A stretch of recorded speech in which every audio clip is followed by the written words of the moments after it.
क्या बड़ा ही basic chapter है ठीक है। और ठीक है, ये बेस्ड करता भी हम बेस्ड है फिजिक्स के एक बड़ा बेसिक से लॉ पे। अगर किसी भी बॉडी के अंदर फिजिक्स में क्या था भैया, फिजिक्स में एक लॉ है ठीक है भैया, बड़ा फंडामेंटल लॉ है कि अगर किसी भी बॉडी के अंदर किसी प्रकार का भी चेंज हो रहा है तो वो बॉडी उस चेंज को क्या करेगी, अपोज करेगी। क्या करेगी?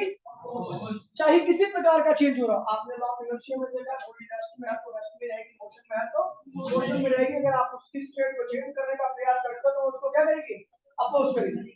भैया ये लॉ ऑफ इनर्शिया है भैया। और भी बहुत सारी जगह ऐसी है जहां पर ये चेंज आप देखोगे, जहां पर भी चेंज हो रहा है तो वहां पर बॉडी क्या करती है, उस चेंज को अपोज करती है। भैया ये भी चैप्टर उसी के बेस है भैया, इलेक्ट्रोमैग्नेटिक इंडक्शन। क्या है? Electromagnetic induction. चैप्टर के नाम से पता लग रहा है भैया कि यहाँ पे कुछ इंड्यूस करना है, इंड्यूस करना। इलेक्ट्रोमैग्नेटिक इंडक्शन मतलब क्या? इलेक्ट्रिसिटी इंड्यूस करनी है बाय मैग्नेटिज्म। इलेक्ट्रिसिटी इंड्यूस करनी है बाय मैग्नेटिज्म का इस्तेमाल करते हुए, मैग्नेटिक फील्ड का इस्तेमाल करते हुए हम क्या प्रोड्यूस करेंगे भैया? इलेक्ट्रिसिटी। क्या प्रोड्यूस करेंगे? इलेक्ट्रिसिटी। में बात नहीं तो लिखिए भैया इलेक्ट्रोमैग्नेटिक इंडक्शन। फटाफट जल्दी से लिखिए। ठीक है,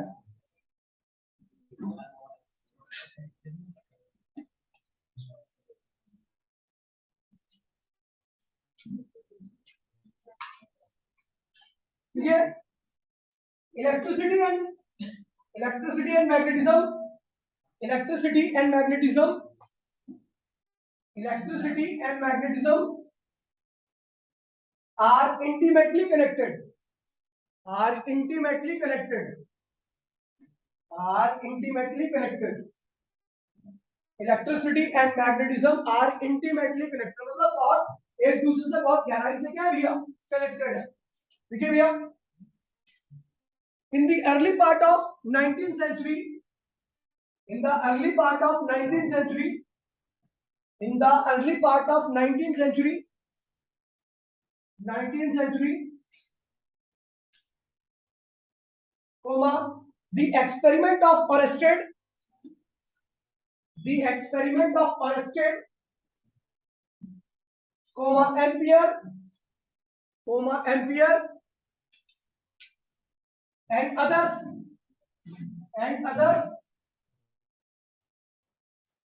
established that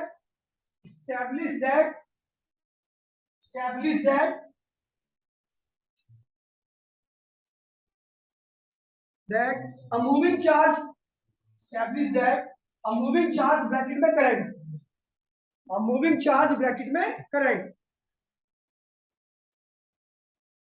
ब्रैकेट बंद, produce a magnetic field, produce a magnetic field. अभी मैंने आपको चैप्टर नंबर 4 में बताया था कि अगर किसी वायर से करंट फ्लो करता है तो वहां पर चारों क्या आती है भैया, मैग्नेटिक फील्ड आती है। ये किसने किया था? ऑयस्टेड ने। किसने किया था भैया? ऑयस्टेड ने बताया था कि जहां पर करंट है, जहां पे इलेक्ट्रिसिटी है, वहां पर क्या है भैया, मैग्नेटिज्म है। नीचे आगे लिखो, the converse effect is also, मतलब इसका उल्टा effect, the converse effect is also true, the converse effect is also true, the converse effect is also true. तो भैया इसका उल्टा भी क्या भैया, सत्य है कि अगर इलेक्ट्रिसिटी है तो क्या है भैया, मैग्नेटिज्म है। अगर मैग्नेटिज्म है तो क्या होगी भैया, इलेक्ट्रिसिटी होगी। क्या भैया, the converse effect is also true. ठीक है भैया, फुल स्टॉप लगा दिया। In 1831, 1831, in 1831, in 1831 Michael Faraday bracket में England, in 1831 Michael Faraday bracket में England, and Joseph Henry, Joseph Henry bracket में यूएसए, हेनरी ब्रैकेट में USA, discovered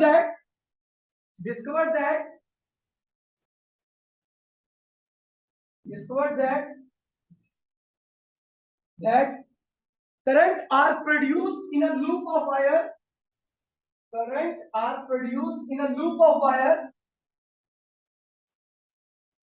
current are produced in a loop of wire, if a magnet is suddenly,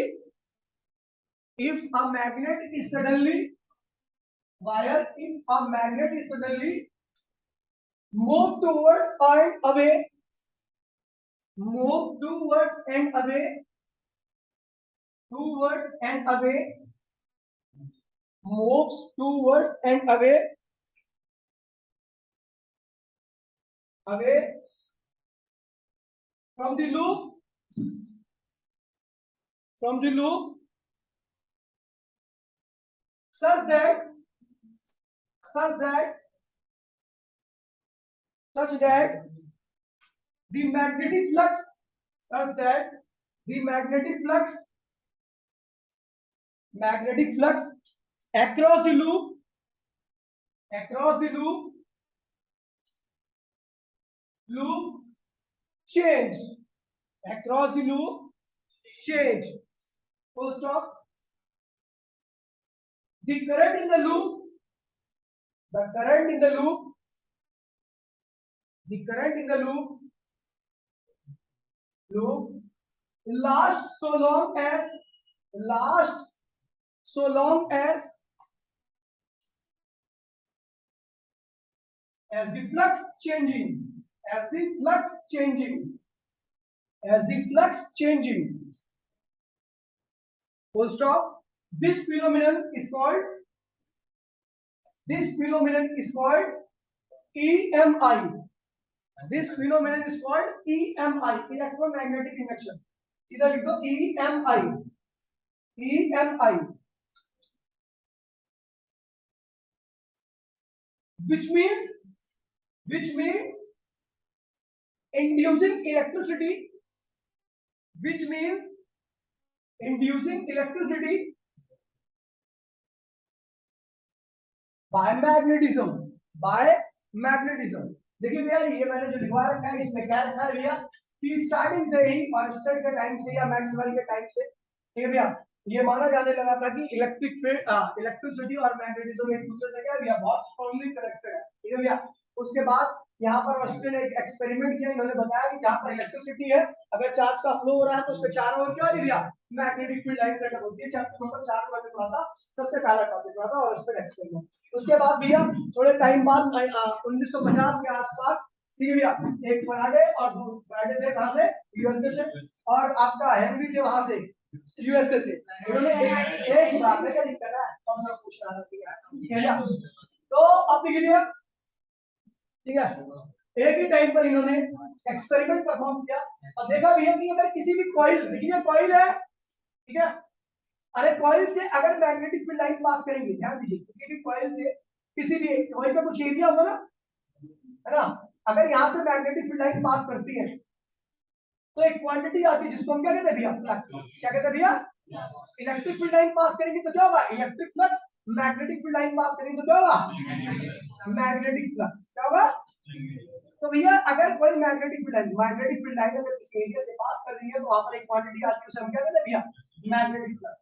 और जब ये magnetic flux change होगा, जब ये magnetic flux change होगा तो उस चेंज को अपोज करेगी ये कॉइल, उस चेंज को अपोज करेगी ये, और जब चेंज को अपोज करेगी तो ये चेंज मतलब अब देखिए चाहे इंक्रीज करे चाहे डिक्रीज करे दोनों ही केस में क्या हो रहा है चेंज हो रहा है। चाहे फ्लक्स आपका इंक्रीज कर रहा हो चाहे आपका फ्लक्स डिक्रीज कर रहा हो तो उस चेंज को कॉइल क्या करती है अपोज करती है। अब देखिए भैया ध्यान दीजिए, मैंने अभी आपको स्टार्टिंग बताया था कि जहां पर करंट है वहां पर क्या है मैग्नेटिक फील्ड है, और जहां पर मैग्नेटिक फील्ड है वहां पर क्या होगा कन्वर्स इज आल्सो टू, मैंने बोला था, ठीक है भैया। अब देखिए ये चुंबक है, ये कॉइल है और ये चुंबक है, ये नॉर्थ पोल है, नॉर्थ पोल से मैग्नेटिक फील्ड लाइन क्या होती है निकलती है, और जब ये मैग्नेट इसकी तरफ जाएगा तो इसके थ्रू मैग्नेटिक फील्ड लाइन क्या होगी इंक्रीज होगी, मैग्नेटिक फील्ड इंटेंसिटी इंक्रीज होगी। जब मैग्नेटिक फील्ड इंटेंसिटी इंक्रीज होगी तो फ्लक्स भी क्या होगा इंक्रीज होगा, इंक्रीज मतलब चेंज होगा, इंक्रीज मतलब अब चेंज को क्या करेगी, this change is opposed by opposes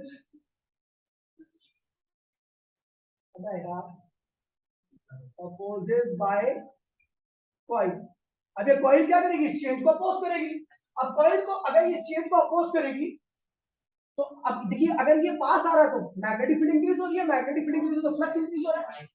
अब इंक्रीज हो रहा है तो इंक्रीज को अपोज करना है, क्या करना है, तो उसके लिए मैग्नेट को क्या करना पड़ेगा रोकना पड़ेगा, क्योंकि अगर मैग्नेट चलेगा पास में चलेगा तो फ्लक्स मैग्नेटिक फील्ड भी क्या होगी फ्लक्स अभी भी क्या होगा अब फिर भी चेंज होगा, चेंज ही नहीं चाहती कोई, तो अगर चेंज नहीं चाहती तो इसको मैग्नेट को रोकना पड़ेगा, और मैग्नेट को रोकने के लिए क्या करना पड़ेगा, नॉर्थ पोलैरिटी यहाँ पे आनी पड़ेगी। क्या आएगी, क्योंकि अगर साउथ आ जाएगी तो खींच लेगा अपनी तरफ, नॉर्थ आएगी तो इसको रिपेल करके रोक देगा।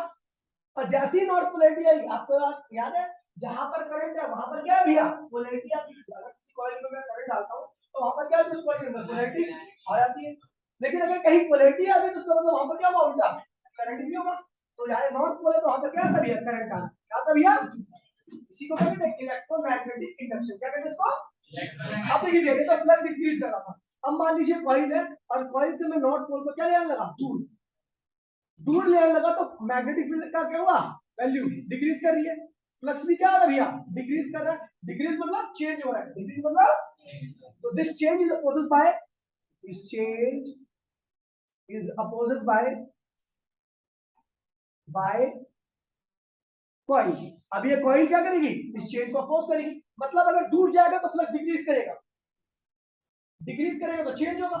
ये चाहती डिक्रीज ही ना करे, मतलब ये दूर ही ना जाए, दूर नहीं जाए तो मतलब इसको कॉइल को क्या करना पड़ेगा, इसको पकड़ना पड़ेगा। पकड़ने के लिए क्या चाहिए, यहाँ पे नॉर्थ, यहाँ पे क्या आएगी साउथ पोलैरिटी, साउथ पोलैरिटी आएगी तो करंट कैसा आएगा, क्लॉकवाइज। समझ गए भैया। तो इसी फिनोमेना को हम क्या कहते हैं, इलेक्ट्रोमैग्नेटिक इंडक्शन। कि जब भी किसी भी कॉइल का फ्लक्स चेंज होगा, चाहे इंक्रीज कर रहा हो चाहे वो डिक्रीज कर रहा हो, तो कॉइल को ये चेंज पसंद नहीं आएगा, और उस चेंज को अपोज करने के लिए कॉइल इस प्रकार से पोलैरिटी रहेगी कि वो फर्दर फ्लक्स में चेंज को अपोज कर सके। अगर पास में आ रहा है नॉर्थ पोल तो फ्लक्स इंक्रीज करेगा, इंक्रीज कर रहा है तो एक आएगा इंक्रीज मतलब भैया, इसके लिए इसको रिपेल करने लगेगी। क्या करेगी, रिपेल। रिपेल करने के लिए सेम पोलैरिटी डेवलप करनी पड़ेगी। साउथ आ रहा हो तो यहाँ पे क्या आएगी साउथ, नॉर्थ आ रहा हो तो यहाँ पे क्या आएगी नॉर्थ। ठीक है। और अगर ये मैग्नेट दूर जा रहा होगा तो उस केस में भी आपकी मैग्नेटिक फील्ड डिक्रीज करेगी, फ्लक्स भी क्या करेगा, डिक्रीज करेगा। और फ्लक्स फिर क्या होगा भैया, चेंज होगा। चेंज ही तो इसको पसंद नहीं है। अब चेंज पसंद नहीं है तो क्या होगा भैया, ये कॉइल ये मैग्नेट को दूर जाने से क्या करेगा, रोकेगा। रोकेगा मतलब इसको पकड़ना पड़ेगा, पकड़ने के लिए मतलब अट्रैक्ट करना पड़ेगा। अट्रैक्ट करने के लिए नॉर्थ को अट्रैक्ट करने के लिए क्या करेगा, साउथ पोलैरिटी, जहां पोलैरिटी वहां करंट। इसी को हम क्या कहते हैं भैया, इलेक्ट्रोमैग्नेटिक इंडक्शन। एक मिनट के अंदर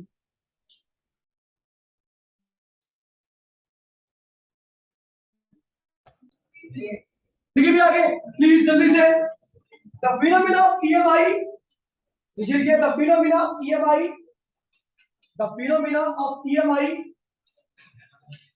EMI is of great application, the phenomena of EMI is of great application in daily life, in daily life, such as production of production of electricity, such as production of electricity। ये जितनी भी electricity आती है सब electromagnetic induction की वजह से आती है। चाहे कोई सा भी पावर प्लांट हो, एट लास्ट जहां पर इलेक्ट्रिसिटी आती है, जिस फाइनली जहां पर इलेक्ट्रिसिटी प्रोड्यूस की जाती है, वो आपका क्या होता है, वहां पर जो होता है वो क्या होता है, इलेक्ट्रोमैग्नेटिक इंडक्शन होता है। आपने सुना होगा कोयला, ये डीजल, पेट्रोल, या फिर क्या कहते हैं भैया न्यूक्लियर पावर प्लांट, ये सब तो इनिशिएट करती है। जो फाइनली जिस प्रोसेस से आती है वो क्या होता है, इलेक्ट्रोमैग्नेटिक इंडक्शन ही होता है। क्या होता है भैया, एक जनरेटर होता है, ठीक है। जनरेटर की ब्लेड होती है, ब्लेड ऐसी ऐसी ब्लेड होती है, ऐसा ऐसा ऐसे एक, इसको कहते हैं शाफ्ट। क्या कहते हैं भैया, शाफ्ट से जुड़ा होता है। यहाँ से इंजन चलता है, मतलब किसी भी एक्सटर्नल एजेंसी से हम इसको प्ले करा रहे हैं की तरफ, ठीक है। जब ये घूमता है तो ये शाफ्ट भी घूमेगा। शाफ्ट घूमे तो जो पंखा लगा होता है, मेटालिक फैन होता है, मेटल का होता है, ये मैग्नेटिक स्ट्रॉन्ग चुंबक लगे होते हैं ऊपर नीचे। जब ये घूमता है तो इनका फ्लक्स क्या होता है, चेंज होता है। क्या होता है, और जब चेंज होगा तो चेंज इनको पसंद नहीं है, और चेंज पसंद नहीं है तो क्या है भैया, पोलैरिटी। पोलैरिटी इस प्रकार से आती है कि भैया वो चेंज को अपोज कर सके। जैसे यहाँ पे मैग्नेट पास में आता तो नॉर्थ पोलैरिटी आ गई, दूर आ रहा था साउथ पोलैरिटी आ गई। ये पोलैरिटी इसलिए आई ताकि चेंज को अपोज कर सके, और जहां पोलैरिटी वहां करंट। इसी को हम कहते हैं इलेक्ट्रोमैग्नेटिक। और उसी करंट का इस्तेमाल हम करते हैं भैया घरों में। तो जो लाइट आती है, जो पंखा चल रहा है, ये सब इलेक्ट्रोमैग्नेटिक इंडक्शन हो रहा है। इलेक्ट्रोमैग्नेटिक इंडक्शन नाम का प्रोसेस नहीं होता तो कभी लाइट पाइप नहीं आती, भूल जाओ। ये क्या समझ गए, यस सर। आगे लिखिए, डाल दिए टॉपिक भैया फ्लक्स। फ्लक्स टॉपिक डाल दिए magnetic flux. Magnetic flux, the number of magnetic field line passes magnetic flux. The number of magnetic field line passes through the given area. The number of magnetic field line passes through the given area. The number of magnetic field line passes through the given area. कह रहा भैया आपको याद है electric field line area से पास करोगे तो क्या होगा? Electric flux. यहाँ पर मैग्नेटिक फील्ड लाइन पास करेंगे तो क्या होगा भैया? Magnetic flux. लिखिए भैया, it is defined as the product of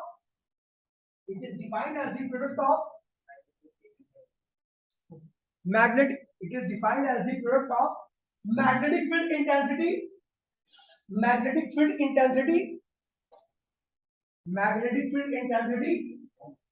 area through which they passed.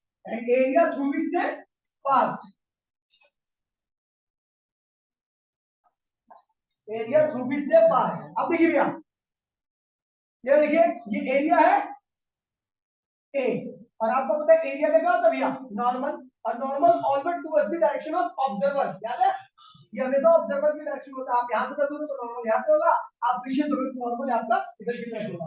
Always towards the observer, जहां से ऑब्जर्वर देख रहा है उसकी तरफ ही होगा. ये क्या है भैया? Magnetic field. क्या है? Magnetic field. ये है एंगल थीटा. थीटा क्या है भैया? Angle in between area normal and magnetic field vector. कोई दिक्कत नहीं है ये भैया. तो अब इसको रिजॉल्व करेंगे, क्या होगा? बी cos थीटा और क्या होगा? बी. अच्छा एक चीज देखिए, नॉर्मल कैसा होता है भैया? नॉर्मल ऐसा होता है, ये है एरिया और ये है उसका नॉर्मल. नॉर्मल के साथ कौन है?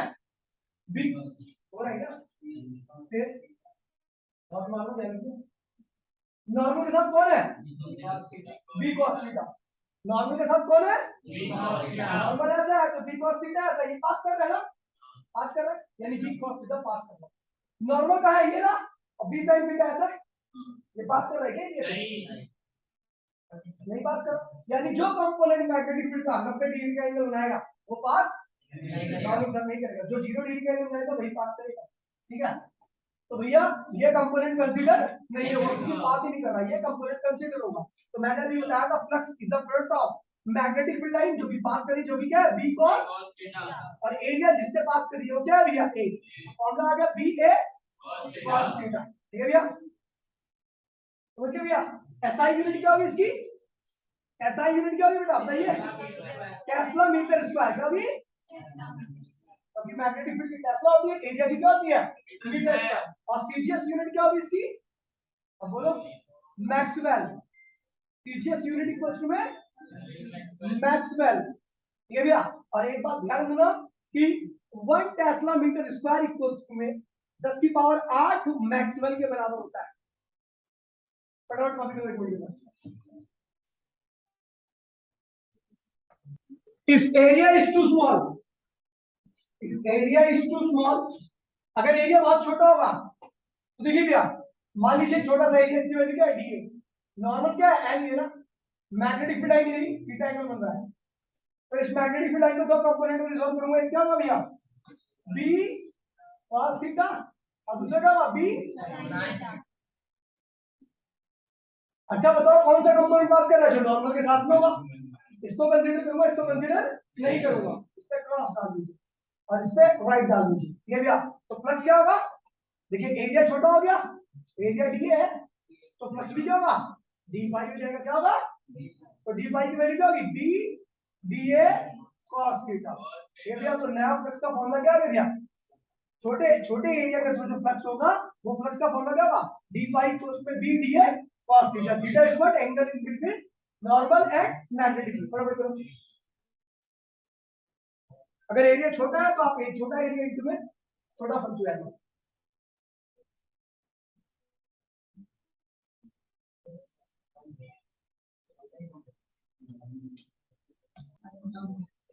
Area is too large. If area is, अगर एरिया बहुत बड़ा है तो क्या करेंगे भैया? एरिया अगर आपका बहुत बड़ा है तो हम क्या करेंगे? उस बड़े से एरिया में से एक छोटा सा एलिमेंट लेंगे. बाकी और भी मैग्नेटिक फील्ड लाइन पास करी है हर जगह से. भैया ये छोटा सा हमने क्या किया? एक एलिमेंट ले लिया, एक पार्ट ले लिया छोटा सा एरिया का, और उसका जो फ्लक्स निकाला तो क्या आ गया भैया, कितना आया। आपको पता है भैया इस एरिया के अलावा भी और जगह पे कुछ फ्लक्स है ना, ये छोटे से एरिया में तो फ्लक्स निकाल लिया, इस एरिया के अलावा भी तो बहुत जगह फ्लक्स है। तो हमने क्या किया, इस एरिया का फ्लक्स इतना आया था, हमें पता पूरी बॉडी के थ्रू क्या होगा, अगर फ्लक्स यूनिफॉर्म है तो ऐसा ही फ्लक्स होगा हर जगह से। तो हमने क्या करना है, इसको इंटीग्रेट कर देना, मतलब ऐड अप कर देना। नॉर्मली जैसे ऐड करते हो चार चीजें तो चारों को ऐड करो, पांच चीजें तो पांचों को ऐड कर दो। इसमें जितने भी एलिमेंट्स है, जितने भी पार्ट्स है, सारे के थ्रू जितना भी फ्लक्स है सबको क्या करो, ऐड कर दो। ऐसा करने के लिए हमें क्या करना पड़ता है, इंटीग्रेट। क्या करना पड़ता है, इंटीग्रेशन। तो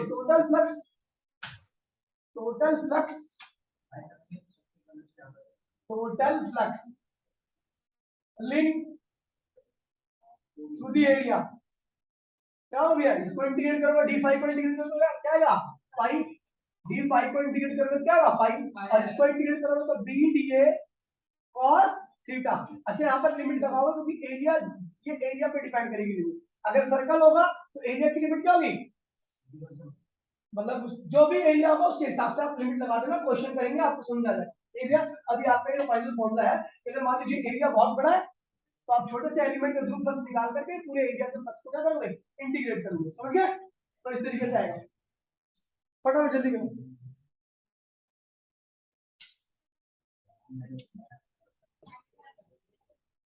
मैं तुम्हारी साइड से जाता हूं, ऐसा करने के बाद ओए देखिए भैया, देखिए भैया, अब देखिए भैया जो फ्लक्स होता है हमने देखा एंगल पे डिपेंड कर रहा है, और एंगल वेरी करता है, cos की वैल्यू वेरी करती है 0 से लेके और -1 से लेके +1 के बीच में, यानी फ्लक्स की वैल्यू क्या होगी, पॉजिटिव, 0 और नेगेटिव होगी। तो देखिए भैया, देखिए पॉजिटिव फ्लक्स कब होगा, ध्यान दीजिए, जब cos थीटा क्या होगा भैया, पॉजिटिव, cos थीटा पॉजिटिव, और cos थीटा पॉजिटिव होता है जब एंगल क्या होता है, एक्यूट। क्या होता है, एक्यूट एंगल होता है, ठीक है भैया। तो उस केस में फ्लक्स क्या आएगा भैया, आपका पॉजिटिव है। नेगेटिव फ्लक्स क्या होगा भैया, जब cos थीटा की वैल्यू क्या होगी भैया, नेगेटिव आएगी, और cos की नेगेटिव वैल्यू कब आती है, जब एंगल क्या होता है भैया, ऑब्ट्यूज, ठीक है भैया। और अगला थर्ड केस है भैया जीरो फ्लक्स, और जीरो फ्लक्स जब आता है जब cos थीटा की वैल्यू क्या होगी भैया, 0 होगी, यानी थीटा क्या होगा भैया, 90 डिग्री का होगा। अच्छा चलो डायग्राम को समझ लेते हैं, ध्यान दीजिए भैया डायग्राम से।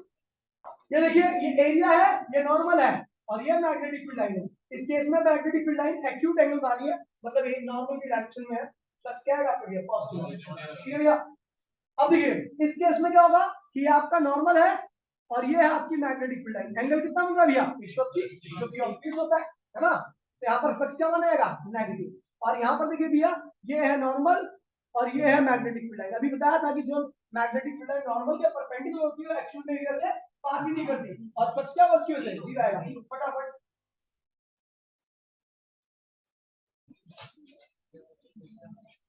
एक मिनट बोला तो एक मिनट, एक टॉपिक करा रहा हूं, मेरे को एक मिनट के लिए दूसरी मीटिंग चालू कर दीजिए, ठीक है भैया, रुक दीजिए, इस टॉपिक को देख लेना, ठीक है, लास्ट है। अगला आ रहा भैया, इसका जो सबसे मेन टॉपिक है इस चैप्टर का, सबसे मेन टॉपिक वो है लेंज लॉ। देखिए भैया लेंज लॉ,